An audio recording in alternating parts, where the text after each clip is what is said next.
Wait for the Tom Jones. Good evening, everyone. It is Wednesday, December 22nd. You've lost count. I can't tell what day it is. It's the Christmas week has got me all messed up. So we're going to be getting into some Christmas cocktails in the next few days. But we had a special request. Our friend Nina Quinn recently lost... And Patty. Lost their old barn cat, Garfield. And in posting about it, Nina said that her request was that I come up with a drink that we could use to toast Garfield and all of the barn cats that we've all known over the years. If you have a barn, you should have a cat, hopefully, and you've probably had lots of barn cats in your lifetime, and you know how cool barn cats can be. Their cat, Garfield, came with the property. Garfield, yes, they bought the farm with Garfield already patrolling the grounds, and most barn cats will do that. They'll make the farm their own.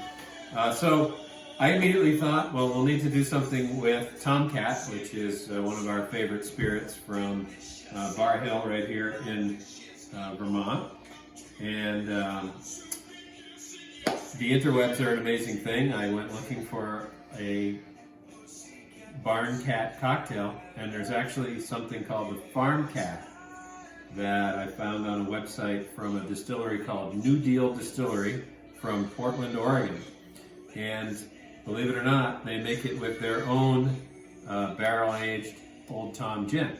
So it just makes sense that a cocktail for a cat would have Old Tom gin in it.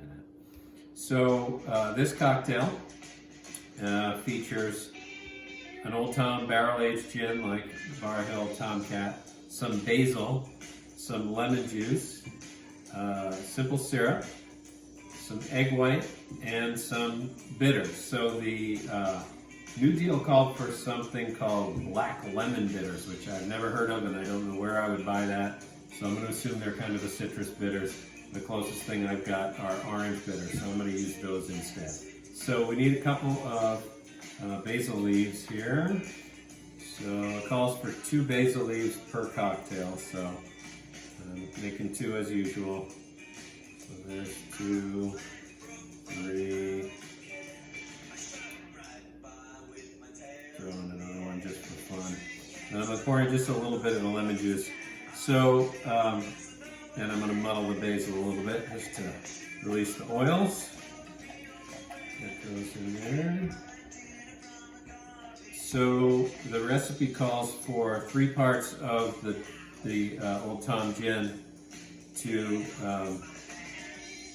1 part each of the simple syrup and the lemon juice. So I'm going with 1.5 ounces of lemon juice and 1.5 ounces of simple syrup.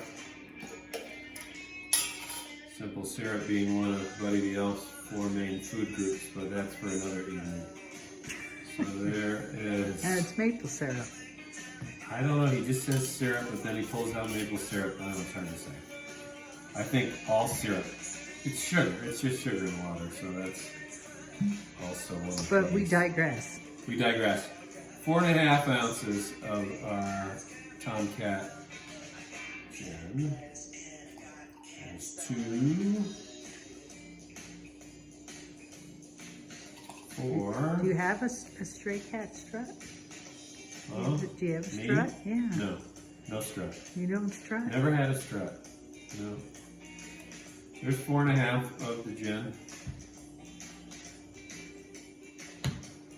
Need 2 dashes per drink of the bitters, so there's 4 of those. Alright, then got our egg white. So 1 egg white per drink. You can use a little less if you don't want that much egg white. And then we're going to dry shake without ice, so just the mixture and the egg white. And I'll just say that some people may not want to do the raw egg white. There is an alternative. It's a vegan alternative, so if you're vegan and you don't want to drink an egg white, you can use this. It's the fancy name for it among bartenders is Aquafaba. And what it is basically the juice from a can of beans. Probably want to use white beans rather than black beans or red kidney beans. So you just drain the liquid from a can of beans, and you use that instead of the egg white. It gives you the same kind of froth and sort of the texture of an egg white. So if you prefer, you can do that, or you can omit the egg white altogether, and the drink won't have quite the same. You won't have the fluffiness. Won't have the fluffiness. Won't have that nice foam on the top that I enjoy. So with an egg white, you got to give it a good shake. We did a dry shake, and then we're doing the shake with ice.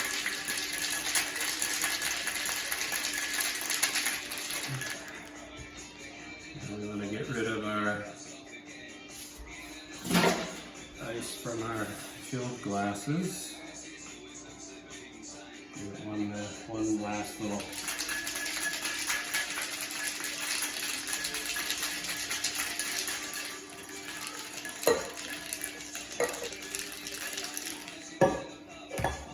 Alright, let's see how we do.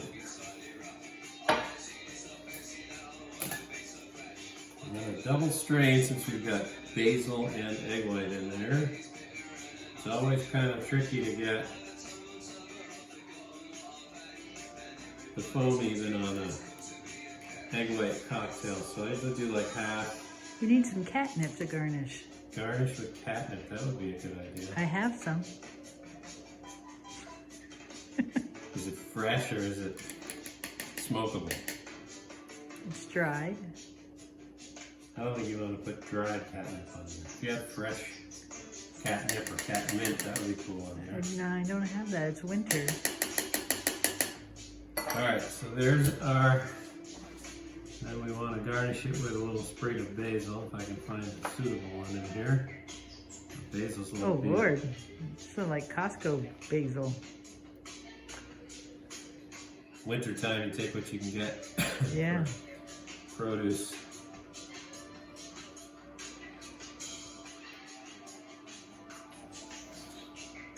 Okay, so that is the farm cat. Let's give it a try.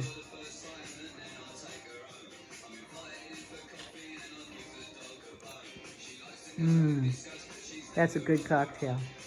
Oh, yeah, that's excellent. As it should be for all the wonderful farm cats. Farm cats. So. To Garfield. Garfield, and we just lost our own Johnny, the last of a long line of barn cats. So. And Garfield was one of the epitomes of barn cats. Nice orange kitty, lots of lives, warrior kitty. They say he was 18 or 20. He was up there. Pretty old. Lost part of his tail. Sleep in the sun. Perfect kitty. That is a heck of a drink to toast a heck of a cat. And it's, look, it's Garfield-y colored. Kind of. Yeah. I might tone down the sweetness a little bit. Yeah. If I made this again. Doesn't need quite so much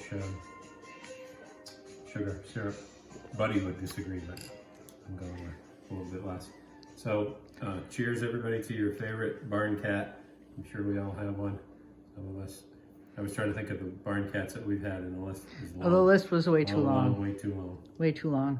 So, Johnny was the last, and Garfield. May your mice be juicy. There you go. Run free and happy hunting. Cheers.